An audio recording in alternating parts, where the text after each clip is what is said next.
Radio तक नहीं था, ना तो घर में फोन था, ना टीवी थी, रेडियो नहीं था, और मोबाइल का तो खैर सवाल ही नहीं उठता। 1980 का दशक, ये सब था ही नहीं। 1980, दो ही ऑप्शन थे, या पढ़ो या खेलो।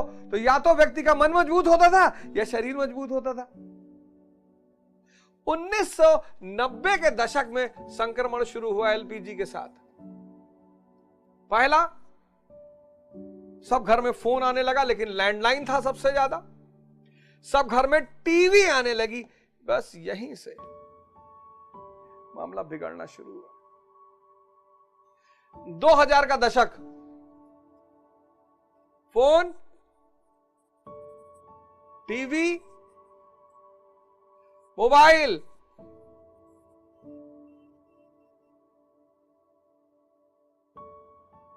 दो 2010 के बाद का दशक, phone, TV, mobile, net pack, न शरीर ही बच रही है और न मन ही बच रहा है।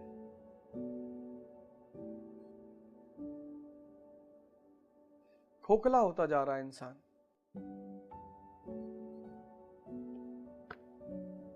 खोखला होता जा रहा है इंसान।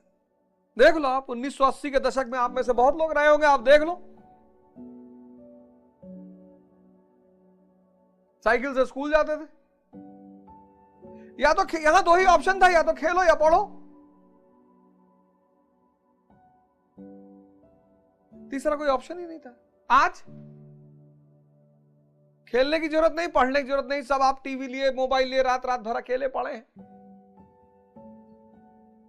खाए जा रहा है मोबाइल। मोबाइल इस देश के युवाओं को खाए जा रहा है।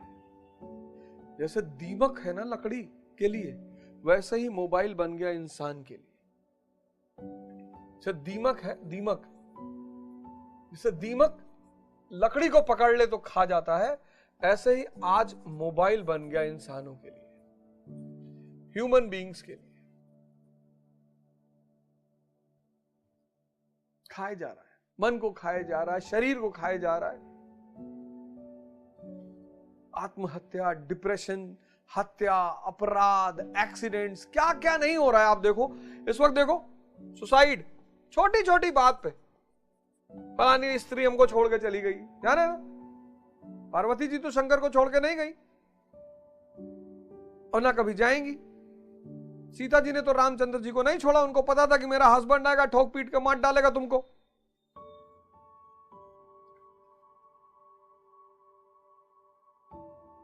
विष्णु जी के गले में लक्ष्मी जी ने माला डाली। तुम क्यों सुसाइड कर रहे हो? कोई ऑटो टेक्नीशियन था अयोध्या का, मैंने ट्विटर पे देखा, बेचारे ने सुसाइड कर लिया। उसका लेटर पड़ा हुआ था ट्विटर पे। क्यों तुम मर रहे हो? क्यों? तुम्हें अपने जीवन का उत्थान नहीं करना? तुम्हें अपने इतना बढ़िया जीवन मिला, इतना प्यारा जीवन मिला, भगवान बनने का जीवन मिला, भगवान बनने का जीवन मिला, इतना प्यारा जीवन हम सबको मिला है, मानव का जीवन। जानवर बन गए होते तो कुत्ता कुत्ता रहेगा, शेर शेर रहेगा, घोड़ा घोड़ा रहेगा, गधा गधा रहेगा। इंसान भगवान बनने के लिए पैदा हुआ है, और तुम स्त्री के लिए सुसाइड कर ले रहे हो। तुम स्त्री के लिए सुसाइड कर ले रहे हो, तुम पुरुष के लिए सुसाइड कर ले रही हो।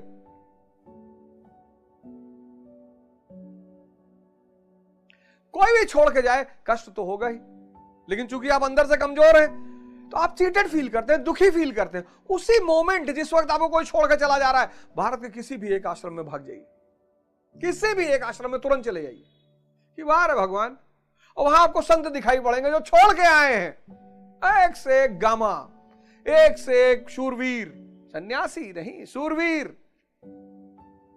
छोड़ आए, छोड़। श्री राम शर्मा आचार्य का आश्रम है हरिद्वार, जाइए वहां पर। श्री राम शर्मा आचार्य 70 के दशक में, 80 के दशक में एक बहुत बड़ा उनका आंदोलन था, आज भी है। आज भी है। श्री राम शर्मा आचार्य चिन्मयानंद भैया है, मेरा सौभाग्य से उनसे मुलाकात हुई, पटना के एक शो में मैं भी था। अखंड ज्योति शायद उनकी मैगजीन है।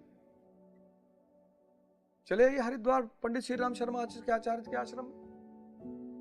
शांति कुंज, शांति कुंज, 2-4 आश्रम तो मैं आपको बता दे रहा हूं जहां आप चले जाइए। आप शांति कुंज चले जाइए, क्या जगह है शांति कुंज।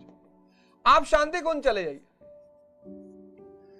जब भी आपको तनाव हो, डिप्रेशन हो, दुख हो, आप शांति कुंज चले जाइए। एक कोई साहित्य की किताब उनकी ले लीजिए, एक। कई सारे हमारे मित्र हैं पटना के, बिहार के, उन्होंने बेचारों ने इतना साहित्य, एक से एक बढ़िया साहित्य भेजा हमें। शांति कुंज जाइए, एक से एक शूरवीर आपको मिलेंगे शांति कुंज में, एक से एक शूरवीर, जिनको किसी ने छोड़ा नहीं, उन्होंने ही छोड़ त्याग दिया। समझ गए ना, ये चक्षु खुल गया और अब संसार की सेवा में लगे। पंडित श्री राम शर्मा आचार्य और माता जी दोनों लोगों ने भारत को जो दिशा दी।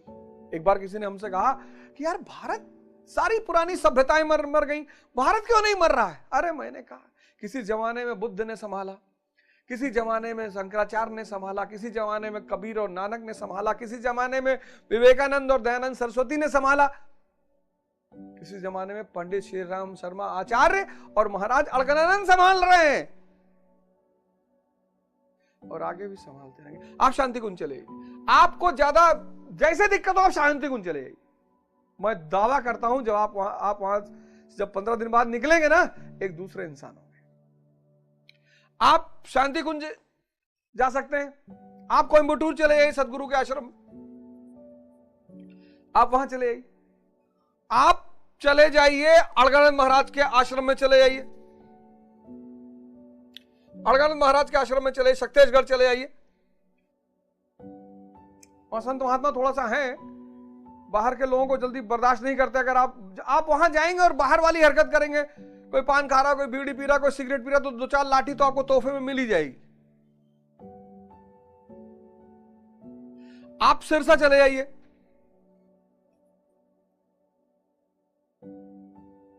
ऐसे न जाने कितने आश्रम भारत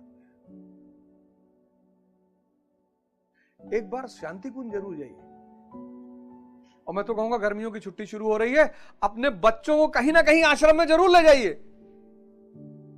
गोवा ले जाइए, जैसे आपका 15 दिन का गोवा का टूर है। अब गर्मी में कौन गोवा जाएगा? आप ज्यादा ज्यादा ठंडे इलाकों में जाएंगे, कश्मीर जाएंगे, हिमाचल जाएंगे, बिल्कुल जाइए। यूरोप जाएंगे, अमेरिका जाएंगे, एकदम जाइए। लेकिन जो टूर आपका 25 दिन का है, 20 दिन का है, उसमें 5 दिन कम कर लीजिए। ये व्यक्तिगत निवेदन है आपसे, 5 दिन कम कर लीजिए। और 5 दिन अपने बच्चों को लेकर आप ऐसे ही किसी आश्रम में रहिए, शांति कुंज चले जाइए। मेरे बड़े सारे मित्र लोग हैं, मैं उनको बोल दूंगा, और जाइए कुछ दान पुण्य करके आइए, रहिए वहां के माहौल में। आपके बच्चों को भी पता चले कि दुनिया में यार अध्यात्म भी किसी चीज का नाम है। और जो आध्यात्मिक है बस वही मस्ती से जिएगा। जो आध्यात्मिक है बस वही मस्ती से जिएगा। सब मस्ती से नहीं जिएगा, सब मस्ती से नहीं जिएंगे, सवाल ही नहीं उठता। अंधा मन धृतराष्ट्र, अंधी इंद्रियां गंधारी, और उनका बेवकूफ बेटा दुर्योधन।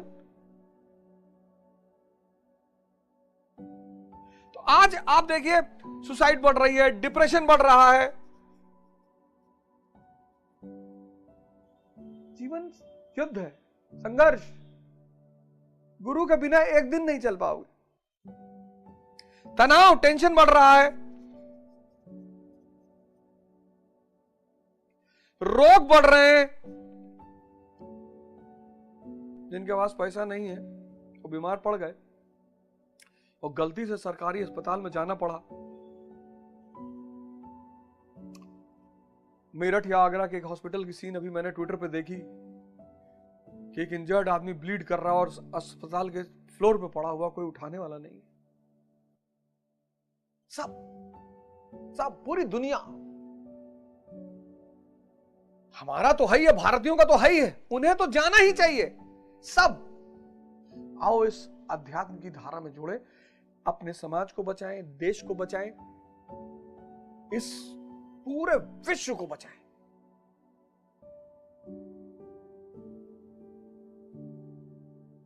सांस्कृतिक विजय करें पूरी दुनिया पर, कल्चरल कॉन्क्वेस्ट।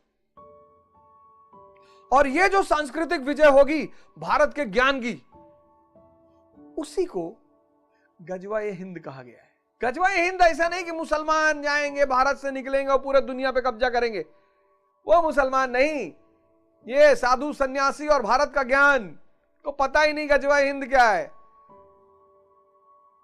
ये दुनिया बचेगी तो भारत से बचेगी,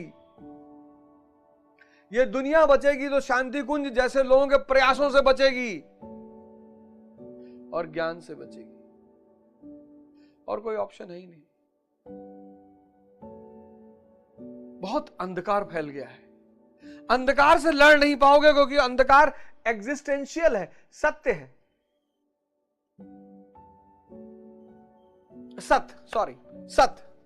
सत्य नहीं, सत है,